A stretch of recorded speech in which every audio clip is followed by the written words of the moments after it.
বুঝেছে না ছাই। সাধু বাবাই তো নিজে এসে বললো কোথায় কি বাস্তু দোষ কাটাতে হবে। মুরানন্দ মহারাজ হাজির আছে। আমি মুরানন্দ মহারাজ বলছি, কোথায় কি বাস্তু দোষ আছে সেটা আমি ছৌ মন্ত্রে কাটিয়ে দিতে পারি। ওরে বাবা, সাধু বাবা বলে কি? এই তো এমন একজনেরই সন্ধান করছিলাম আমি। এমন না, এটার সন্ধান করছিলেন ম্যাডাম। এতে একবারে বাস্তুদোষ কাটানোর মুখ্যম দাওয়াই লেখা আছে। আমার দাদু সব দিক বিবেচনা করে টোটকা বাতলে দিয়েছেন। এর আর কোনো দরকার নেই। হুলো বাটালি কাজের কাজ করেছে, সাক্ষাৎ বাস্তু জ্ঞানীকে নিয়ে এসেছে।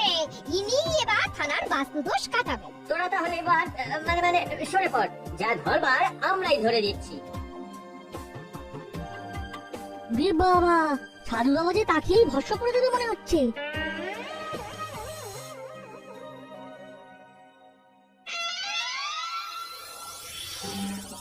এসব আবার কি রে না? আমারও দেখে কেমন খটকা লাগছে। মনে হচ্ছে কেস গড়বড় আছে। কিন্তু বড়বাবু তো ওনার মিসেসকে বিশেষ গুরুত্ব দেন।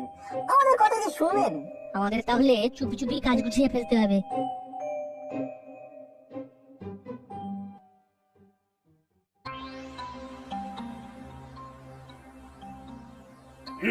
সব দিক তো গোছানোই আছে।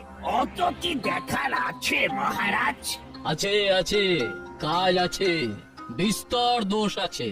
দোষ কাটাতে গেলে রীতিমতো ঘাম ঝরাতে হবে আমাকে।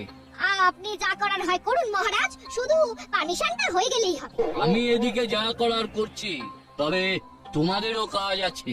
হ্যাঁ হ্যাঁ হ্যাঁ, কি কাজ বলুন না। আপনি হা করলেই আমরা যা করে ফেলবো। না না, গড়বড়িতেই গড়বড়ি হবে, তাই সময় নিয়ে করতে হবে।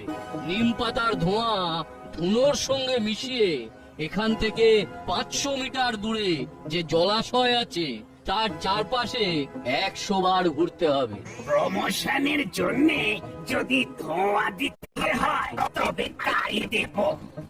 দেবো না করে এক্ষুনি দিতে হবে। চলো মহারাজ, যেমন বলেছেন তেমনটা করি। চলো। আচ্ছা, যাওয়ার সময় দরজাটা বাইরে থেকে বন্ধ করে দিয়ে যেও। আমার এখানে কিছু বাস্তুশাস্ত্রের কাজ করতে হবে তো।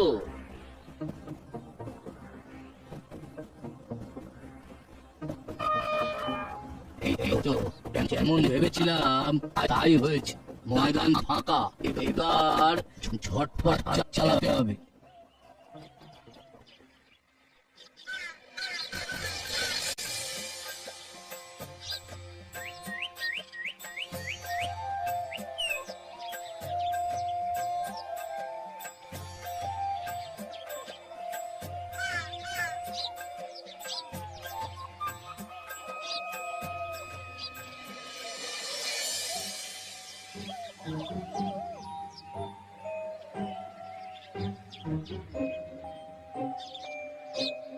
কি থানা তো বন্ধ, তাহলে কি ইন্সপেক্টর গুপি ইন্সপেকশনে বেরিয়ে গেল?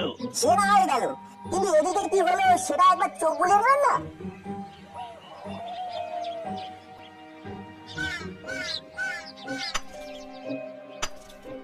শুধু কানা কেন, আমার তো বেশ ঘোটালা মনে হচ্ছে।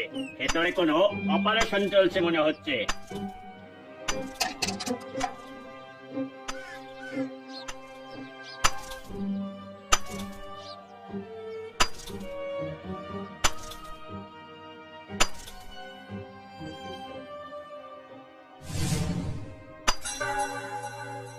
আরে এদিকে তো